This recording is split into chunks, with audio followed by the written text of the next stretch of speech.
Hi hello నమస్తే welcome to my channel. Notification వచ్చేస్తున్నాయి. Be ready, be prepared.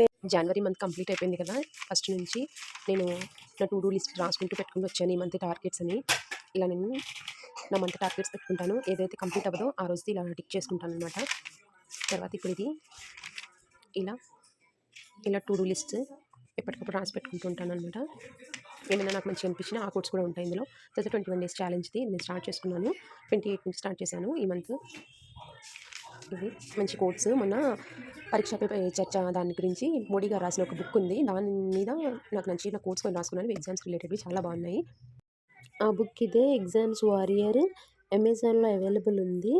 Exams warrior ఇది 22 చాప్టర్స్లా ఉందనమాట. అంటే జస్ట్ చిన్న చిన్న పేజెస్, కానీ ఆ కోర్స్ చూస్తుంటే ఎంత కనెక్టివ్గా అనిపిస్తుందంటే చిన్నపిల్లలకి చిన్నప్పటి నుంచే మనం ఈ విధంగా ఎగ్జామ్స్ని ఎలా చూడాలి అన్నది వాళ్ళకి నేర్పించగలిగితే ఇంకా అసలు వాళ్ళకి ఎగ్జామ్స్ అనేది భయం ఉండదు.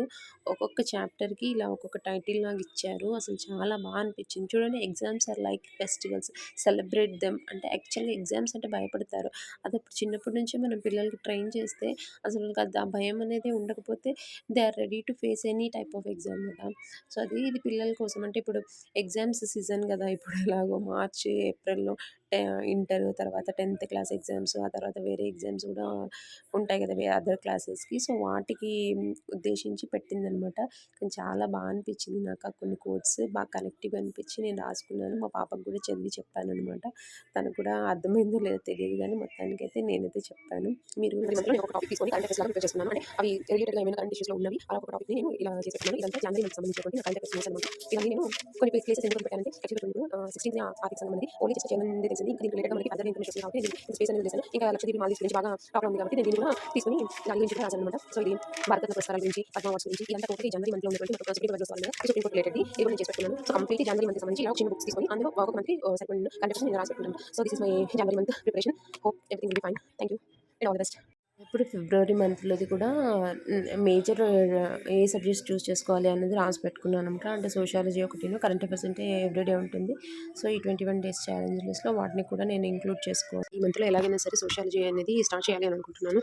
మోస్ట్లీ సోషాలజీలో కొన్ని చాప్టర్స్ ఏంటంటే మనకి పాలిటీలో రిలేటెడ్గా ఉంటాయి కాబట్టి సో రెండింటిని ప్యారలల్ కనెక్టివ్గా చదువుతూ వెళ్తే ఈజీ అవుతుంది అని అనుకుంటున్నాను. అండ్ దెన్ ఇది తెలంగాణలో సమాజం ఇది కూడా ఉంది కదా. ఇవి కూడా ఆల్మోస్ట్ ఆల్ మనం తెలంగాణ మూమెంట్ చదివేటప్పుడు దాంట్లో కొంచెం కవర్ అయిన టాపిక్స్ ఉన్నాయన్నమాట. కొన్ని జోగిని ఇవన్నీ ఆల్రెడీ నేను చూసినవే.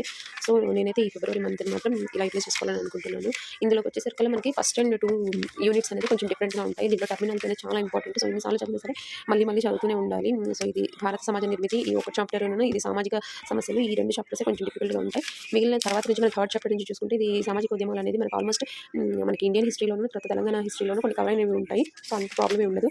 ప్రతి తెలంగాణ సమాజం కూడా ఆల్మోస్ట్ మనకి అందులో ఉందే కాబట్టి ఇటు వచ్చేసరికి ప్రభుత్వ విధానం సంక్షేమం ఇది మనం పథకాలు అవి చూసుకొని కొన్ని తర్వాత ఇవి బీసీవి, తర్వాత మైనారిటీస్వి, తర్వాత మహిళా సంక్షేమం, ఇవన్నీ మనకి ఏంటంటే పాలిటీలో కవర్ అయ్యేటట్టుగా ఉంటాయి. సో మన పాలిటీని దీన్ని ప్యారల్గా పెట్టుకొని ఏమేమి కనెక్టివ్గా ఉన్నాయో చూసుకొని చదివితే ఈజీగా ఉంటుంది. ఇంత బుక్ చదవడం అనేది ఇట్స్ నాట్ ఈజీ. 1 మంత్లో కంప్లీట్ చేయాలన్నది టార్గెట్. కాకపోతే నేను ఏంటంటే దీన్ని షార్ట్కి క్రిస్ప్గా నోట్స్ రాసుకోవాలని ట్రై చేస్తున్నాను. ఆల్మోస్ట్ నేను స్టార్ట్ చేశాను కొంచెం. సో సోషాలజీది ఇవి కొన్ని రాస్తున్నాను.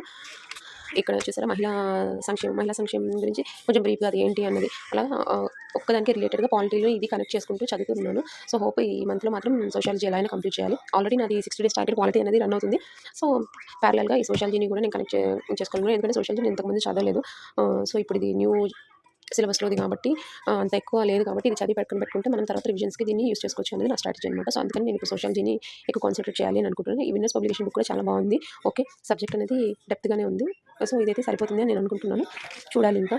All the best. మీరు కూడా ఏదో ఒక సబ్జెక్ట్ చూస్ చేసుకొని చక్కగా ప్లాన్ వేసుకొని ఒక స్ట్రాటజీ ప్రకారం చదవండి. ఏదో ఒకటి స్టార్ట్ చేస్తే మనం కంప్లీట్ చేయడానికి వీలుంటుంది. ఏం చదవాలో తెలియని డైలమాలో ఉండడం కంటే ముందే మంత్ స్టార్టింగ్లోనే మనం ఒక ప్లాన్ అని పెట్టుకుంటే అట్లీస్ట్ ఇప్పుడు నేను ఈ సబ్జెక్ట్ అనుకుంటున్నాను, ఇది కాకపోయినా కనీసం హాఫ్ అన్న నేను చదవగలుగుతాను. ఎలాగో ప్యారలల్గా కరెంట్ అఫైర్స్ ఉన్నాయి, నా 60 డేస్ టార్గెట్ పాలిటీ కూడా ఉంది. సో నాకు ఇప్పుడు 3 సబ్జెక్ట్స్ ఉన్నాయన్నమాట. సో ఇవి కంప్లీట్ చేయాలి. Hope everything will be fine. Complete చేస్తాం, నోటిఫికేషన్స్ వస్తాయి, జాబ్ సాధిస్తాం. All the best. Thank you. Please subscribe.